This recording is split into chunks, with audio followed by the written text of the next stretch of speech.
I worked in the publications office, and which we were over in Bow Administration Building, and I worked for Dr. Bagan, and got a call Thursday night from another secretary who talked for 10 minutes and did not have a breath, you know, blah, blah, blah, blah, and 5 minutes later, Dr. Bagan's calling me, please come in to work. So I brought my husband in. We lived in Pittman. We had just gotten married not too long before. And so my husband was starting to type press releases on electric typewriter. Okay. And so we were, you know, gathering information. And then I had to take the White House press corps over to the gym. And so there was 3 of them. There was 2 gentlemen and a woman. And they checked the gym all out to see if it was, well, it was going to be suitable, but where outlets were, where this was going to be set up. Of course, there was no fax machines, Right. There was no cell phones, so then I came back to Bow Annex, left him over there, and then I came into work the next morning, and I was just talking with another person, and we don't remember who was running the information off on the Mimeo machines. Mm-hmm. I mean, I could have been doing that too. I just don't remember or making copies. We made a lot of copies, and I came in the morning, and the maintenance lady had to identify who was coming into work because we had no IDs at the time. Right. And so I went over to the gym and worked all day. I'm from Pittman, so at that time I had just finished my sophomore year at Pittman High School, and myself and a number of the other cheerleaders had signed up for a cheerleading camp that was here at Rowan. So we were here for the cheerleading camp, and then of course all of this other excitement happened. So we stayed here. We managed to stay here. They didn't make you leave? No, they didn't make us leave, but we were shuffled way over on the other side of the campus and away from the crowds. However, we did go into Esbjornsen Gymnasium a number of times for water and things like that. And I just remember stepping over tons of wires. It was just amazing. And I can remember all of us young girls, like I said, I was 16 at the time, even thinking, oh my gosh, they're just ruining this gym floor. I mean, just all of these tables, all these typewriters, all these people, all these wires, just all over the place. Right. So, like I said, they allowed us to stay here, but we pretty much stayed over there away from things, but did see television reports and things like that, and just were so excited to be a part of all the excitement. Back when the summit happened, I was about 11 years old. My mother was attending Glassboro State.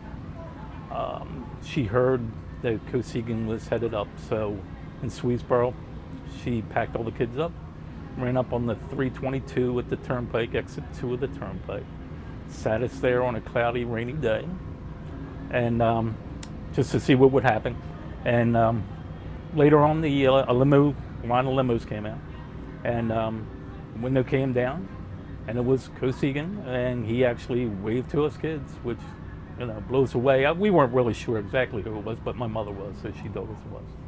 My husband was Don Bagan. He was the PR director at the time of the summit, and all the stories you heard about 6 hours notice, that's exactly what they got. And he was here for 3 days, had 3 hours sleep in 3 days, came home and just got changed, and back he went.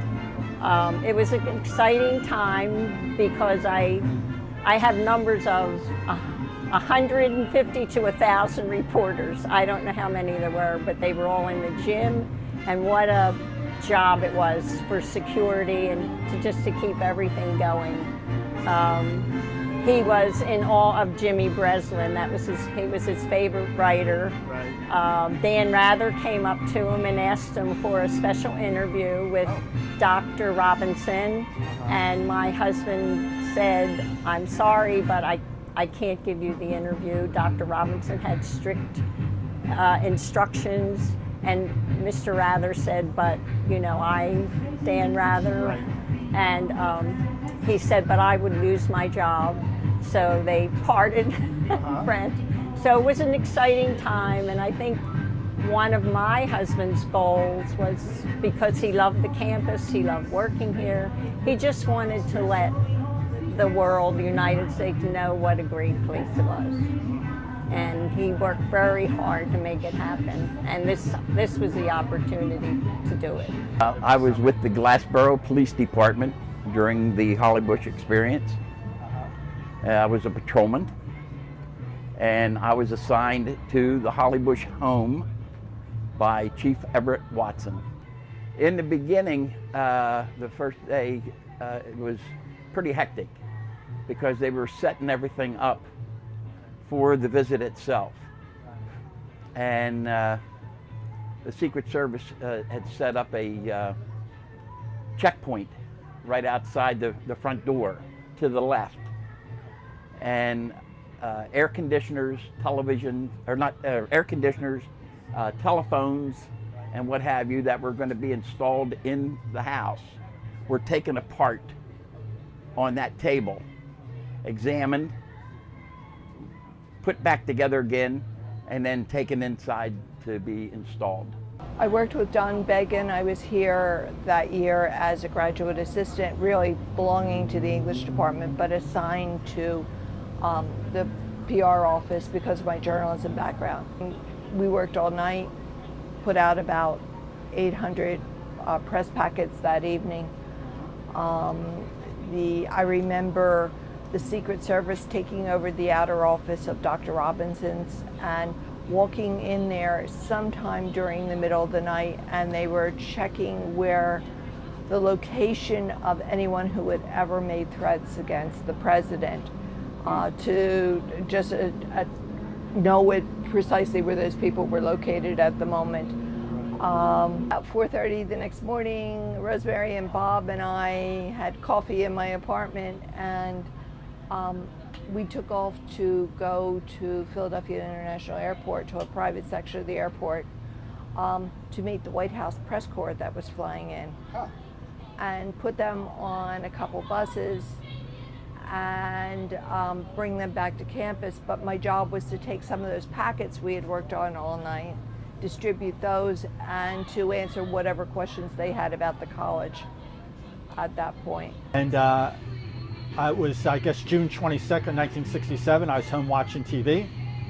News flash comes over the TV. It says that there's going to be a summit meeting next day between President Johnson and the Premier of the Soviet Union, Alexei Kosygin. And I was like shocked. I was 12 years old, and so I decided I'd come over to Glassboro State College and look around. So I came over that night and looked around and saw some activity, and then the next day I was among the throngs outside on the street, and just very exciting to witness what I knew even as a 12-year-old was a monumental time in the history of not only my town but also my life. Okay. But when the meeting broke up the second day around probably 6:25 or so, they did present themselves to the crowd. They set a microphone in front. President Johnson said some remarks. And the thing that I always remember about that is the sense of encouragement and even love that the people out on the street were extending to these two men. As a young child, my father was mayor in Glassboro, and he was, I believe, the acting mayor in Glassboro in 1967 during the Hollybush Summit, and was mayor for almost 20 years until about 1986. And the story I'd like to share is one with respect to my oldest sister, Maureen. I was only, I believe, 5 at the time when the summit occurred, but since my father was mayor and this whole event was very, very fast in the organization, there was only less than a day's advance notice before the summit occurred. my father had to take a role as kind of the spokesperson for the borough, and my mom at the time was ill. So I'm one of 8 children in my family. I'm the youngest of 8 children, and my dad needed a first lady, so to speak, to accompany him to some of the events surrounding the Hollybush Summit. So he asked my oldest sister, Maureen, who's now, I believe, about 67 years old. But at the time, she was in high school, and she got to accompany my father to the various events. And in fact, there was an event involving, I guess, women, where she was sitting with Premier Kosygin's wife. Oh, really? And so they were sitting there together, and they took a photograph of that, and that photograph was on the front page of the Philadelphia Inquirer. Really? And it was the first women of the summit, and it was Premier Kosygin's wife and my sister Maureen.